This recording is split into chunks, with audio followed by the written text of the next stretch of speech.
So here I have with me Dr. Swapnil Kale. He is a career coach, guide and a mentor to all the students trying for Canadian visa through the student route. So now I'm going to ask him some questions and he'll throw light on what is the best way to get admission in Canadian colleges and eventually get a PR. Over to you, Dr. Swapnil. Thank you for the wonderful introduction, Arpana. So as a career coach, I generally interview the parent of the student and understand what is his expectation from the student. Also, I talk to the students, understand their requirement. I take the psychometric test, his ability, his strength and weaknesses, and based on that, we decide what course or specialization he should go for, which college or university he should go for, which country he should go for, which city he should go for. And that is how I am closely associated with the student as well as with the parent from the start till the end. Okay, so I will ask him the very first question. What are the courses available in Canada and how would you categorize them? So this is like a very difficult question to answer. But yes, to summarize this, Canada offers a plethora of courses. You just name it and it has this. So the first is the management courses. So under management, we have courses like general management, business management, finance and accounting, marketing, sales and marketing, human resource, digital marketing, people management, project management. And you will see plenty of them. Also, under technology or technical courses, we have computer engineering, we have software engineering, we have network engineering, aeronautical, electrical, etc., etc., etc. Under medical, we have medical engineering, biomedical, mental health, which is more in demand, diabetics, etc., etc., etc. So we have a lot of courses and ranges for it. Thank you, Swapnil. Okay, what are the different levels available here? Multiple level of programs in Canada. So something like pre-bachelor's or a foundation. So this is a program for those who are not eligible for a bachelor program, can go for a pre-bachelor, and post which they can admit themselves for a bachelor. A program called as pre-masters. Now this is a program for those who are not eligible for a master's program in Canada, because there are certain universities and colleges which have a master program which has an eligibility of 16 years of education. But let's say, for example, you have done a 15-year of education, something like a Bachelor of Commerce or a Bachelor of Arts. You should not get disheartened, because then we can select a pre-master's program for the student. He can opt for the pre-master's program, which can be 1 year or 9 months in duration, and post which the student is very much eligible for the master's program at any university in Canada. Postgraduate programs under some colleges which has different criterias, and every college has its own criteria in terms of the percentage that the student should have, the IELTS score that he needs to have, etc., etc. And based on which we help the student to understand which course and which college to choose based on their eligibility criteria. There is also a sandwich program, which is a combination of bachelor's and a master's both together. There is an optional placement year program, or this is also called as co-op by few colleges and universities. So the naming convention might be a little bit different, but what it generally means by a co-op or a placement year is, if the program is of 2 years, 1.5 years, the student is going to spend in the college, in the classroom, doing the practicals, the theories, and then the last 6 months he is going to get placed. He's going to have an internship in some organization or a firm in Canada, and he will get a lot of live experience of Canada, and also PhD and other programs. Okay, so what is the minimum IELTS score required? So if we talk about the IELTS score required, the student needs to appear for an IELTS academic. Okay. Also, because there's a lot of questions that the parents or students, they ask me, can I do IELTS general and then apply for a student program? So the answer is no. You need to do IELTS academic. In IELTS academic, the reading, writing, listening and speaking, all 4 sections, you need to mandatorily get minimum 6 and overall 6.5, which means at least in 2 sections, which is your expertise, which is your core expertise, you should try to get 7. Also, there are a lot of students who ask me, is Duolingo, an acceptable in Canada? So my answer is no. Duolingo is not acceptable in Canada. for the visa purpose, because we are a third country as India or other countries, but also there are some European students who can give Duolingo and enter in Canada on student visa. Okay, that was very insightful. Now, what is a step-by-step process to acquire a student visa? So the process of student visa is little complicated if you understand, but I've tried to cut short and make some pointers so that the students understand it very, very easily. Also, my role as a career coach is right from the day one till the day the student enters Canada, and also even after the score completion, even till he gets his PR. And definitely, I have my students who are in touch with me for ages and for years. And also they become coach for my other students who are going to that city. So the process in Canada student visa is, number one, we apply to the college or the university. So selecting a right college or university is my task, along with the student and his parents. Seek the admission letter. Once we seek the admission letter, we apply for a student visa, or we call it as a student permit. After which you are called by or you are given a letter by IRCC for biometric. So you go for the biometric. Once the biometric is done, you have to do your medical test. There are some list of organizations or hospitals in India or in every part of the world where you go and get your medical done. After which is your police verification, and finally your passport stamping, and you're good to fly. Okay, that's good. So a common question, can a student work while studying, and what kind of jobs are available? Oh, this is a very nice question, and this is the major advantage of Canada over many other countries. So Canada, it offers part-time work permit. And when I say part-time work permit, because the classes in Canada are very flexible. So generally your students studies like 4 to 5 hours in a day, 3 to 4 days in a week. So he has ample of time along with his studies that he can do some other work. And that is why the Canadian government allows you to work 20 hours per week and earn your bread and butter within Canada. And then you can use that money, earn and spend in Canada. So it takes care of your major expenses like your accommodation or your food, etc., etc. Also, what kind of jobs? So I would say you can look for, first, the option is to look for jobs within your campus of your university. You can try getting in touch with the campus coordinator and look for jobs within the campus. If not, look for jobs off campus which are in the near vicinity or some near town. Okay, fine. Subsequently, does he get a guaranteed post-study work permit, and if so, for how many years? So the Canadian government is very, very thoughtful for its students. And if you see, it promotes a lot of student programs. Even while this pandemic, you will see the student program had a little bit of an impact, but the Canadian government accepted students from worldwide. Also, working after study. So Canadian government offers a full-time work permit post-study of a student. Now, this full-time work permit allows you to work 40 hours minimum per week in any province or in Canada. Also, here you can earn and spend. If you have a 1-year student program, you can get 1 year of post-study work permit. If you have 2 years of study in Canada, you get 3 years of post-study work permit. Also, you can work for multiple employers at the same time in Canada, which is very much allowed. Okay. So what is the process of acquiring a Canadian PR after studying? Okay, yes, a very important question, because most of the students who study there for a very long time and spend a long time in Canada, they will love to settle down in Canada. And that is the reason the Canadian government has been very, very thoughtful to understand how a student can move towards a PR.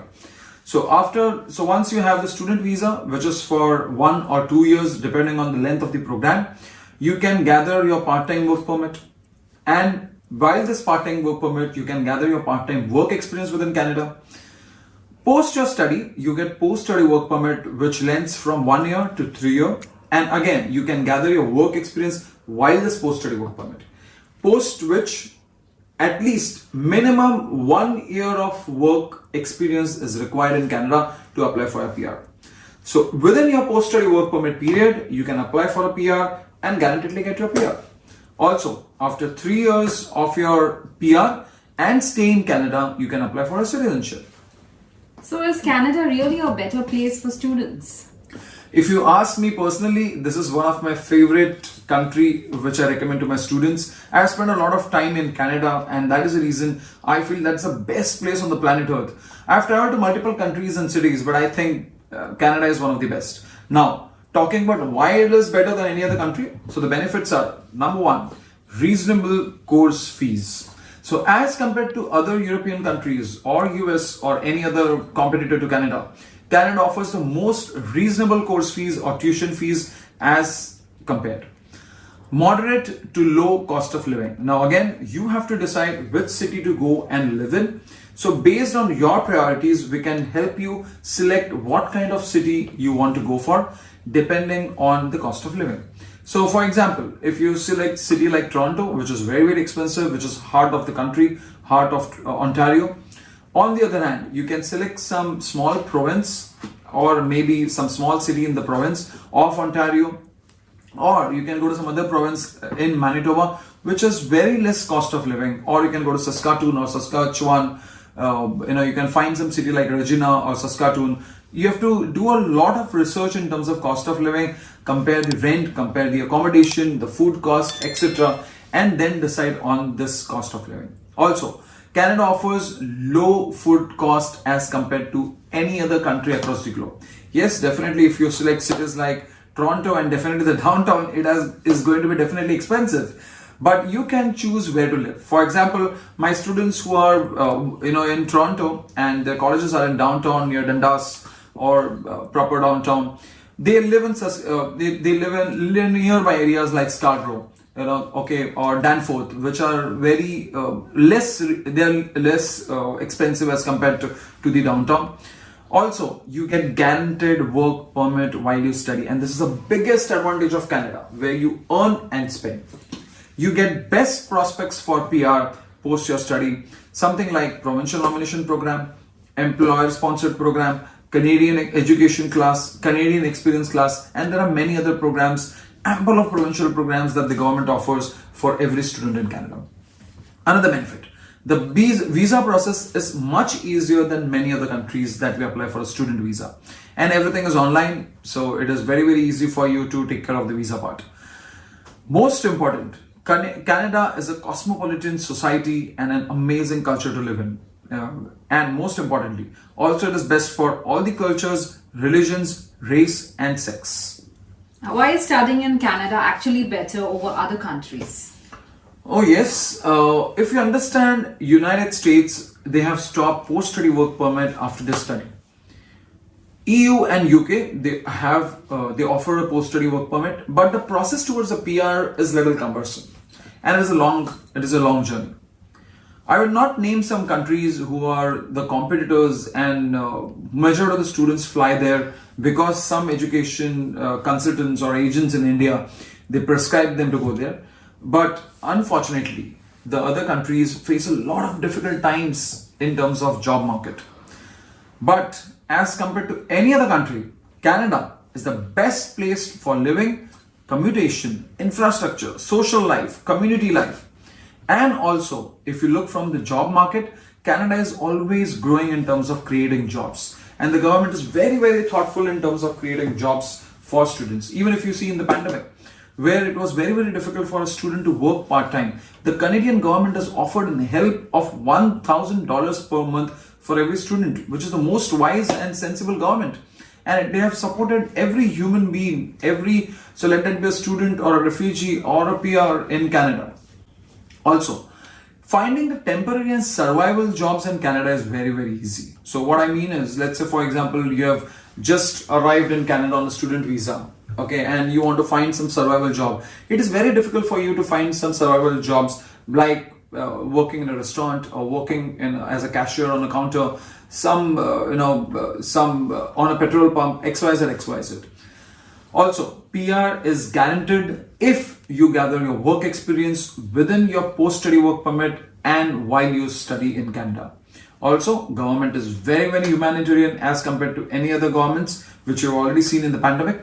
And last but not the least, Canada gives equal rights to common law partners and partners of same sex. Okay, that was enlightening indeed. Okay, what are the required documents for a student visa? So the requirement documents for a student visa, there's a big list that you can have, but something which is mandatory for your Canadian student visa. Number one, Your passport. I'm pretty sure you'll apply for a passport even before that while you apply for an IELTS examination. Transcript of your previous education. So keep all your previous education transcripts ready, which most of them they lack, and then it might hamper your immigration process. So I would recommend get your transcript from your 10th, 12th, graduation, etc. for all the education that you have, except the trade certificate. All mark sheets and degrees are necessary. If you are missing on any of the mark sheets of any of the year, please apply for it. Okay, and get a duplicate copy of your mark sheets. Your birth certificate, which is a very important document for your Canadian student visa. Your work experience documents. So if you have had some work experience in your country, you should gather and consolidate all the offer letters, relieving letters, salary slips, which is also a very important document. Some of them missing might be okay, but it's always better to have all of them. English language test, that is IELTS Unit 6, which we have already discussed, and overall 6.5, or you can have self-pip scores of 7 in all the sections of reading, writing, listening, and speaking. Also, income documents, which we have already mentioned about pay slips, or you can have your Form 16, or you can have your income tax ITR acknowledgement, etc. Recommendation letters from your employer, GIC, and your payment proofs to the colleges for the tuition fees, etc. Your ECA to be done, your income tax documentation, accommodation and flight, loan if you are taking for your course, which is optional. So there are multiple documents which are there, but what my role is to understand the case scenario of each and every student, and based on which I would recommend you to consolidate what kind of documents is required. Okay, now quick FAQs that I get to hear. What is the age criteria to apply for student visa? Can a person of 40 years apply? So if you go as per the CIC website, there is no age limit.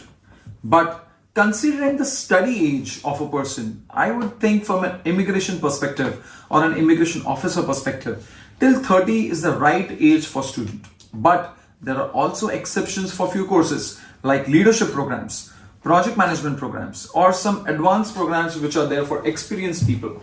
So in such kind of programs, you can maybe even a student of 38 to 42 can go for it.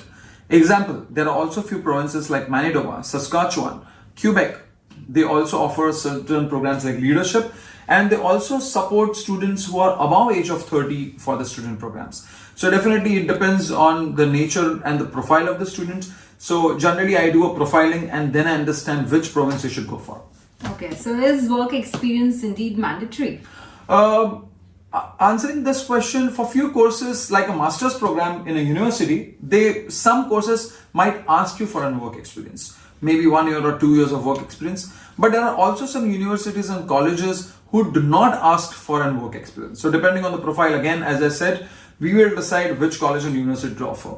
Also, there are some postgraduate programs, bachelor programs who do not require a work experience. Okay, that's great. So is work experience required to get a Canadian PR? Yes, very, very important. You mandatorily need a work experience to get your PR in Canada. Having said that, there is an exception in provinces like Saskatchewan who offers a PR based on your education in Canada, because Saskatchewan offers you point for your education in Canada, which is 5.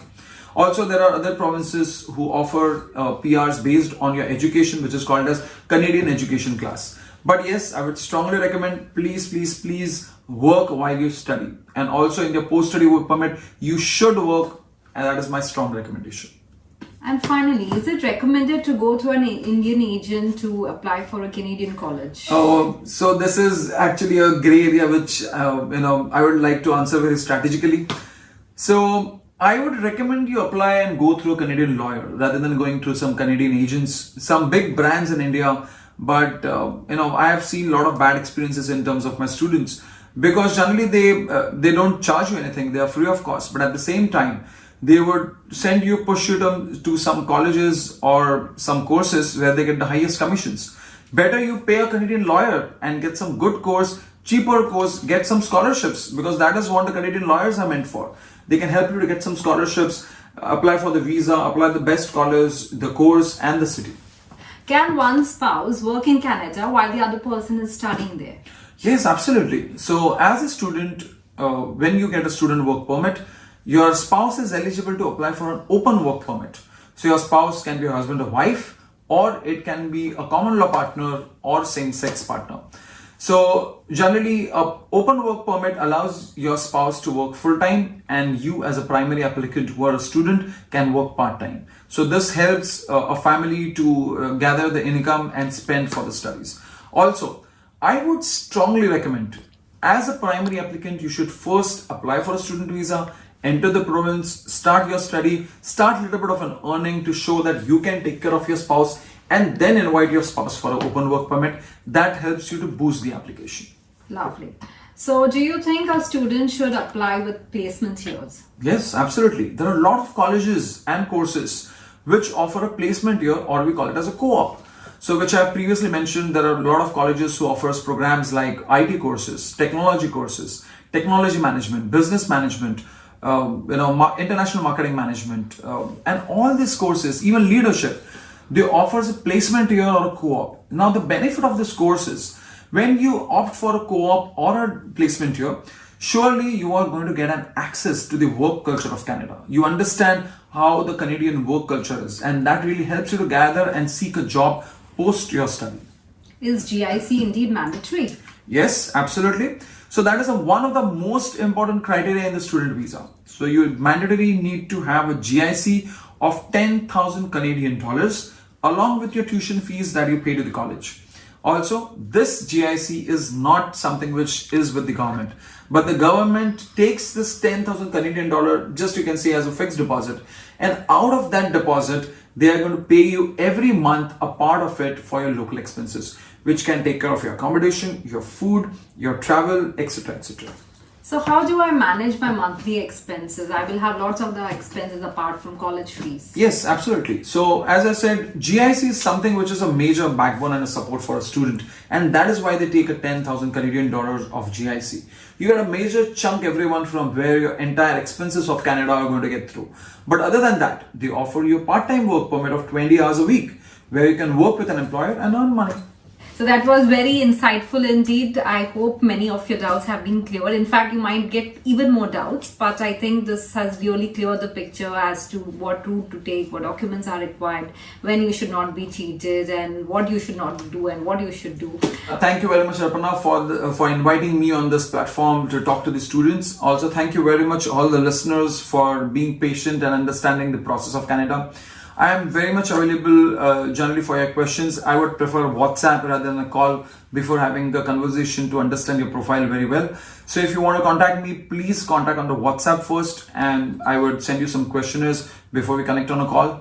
Also, email is a way of communication. You can connect with me, add me on Facebook, LinkedIn, and all of those profiles. So my email ID, which is given here, is on my LinkedIn as well as my Facebook. Also, please do not forget to like this video, share this video with your friends, and subscribe to this channel for more such informative videos on the Canadian student visa. Thank you very much. Thank you so much. Bye.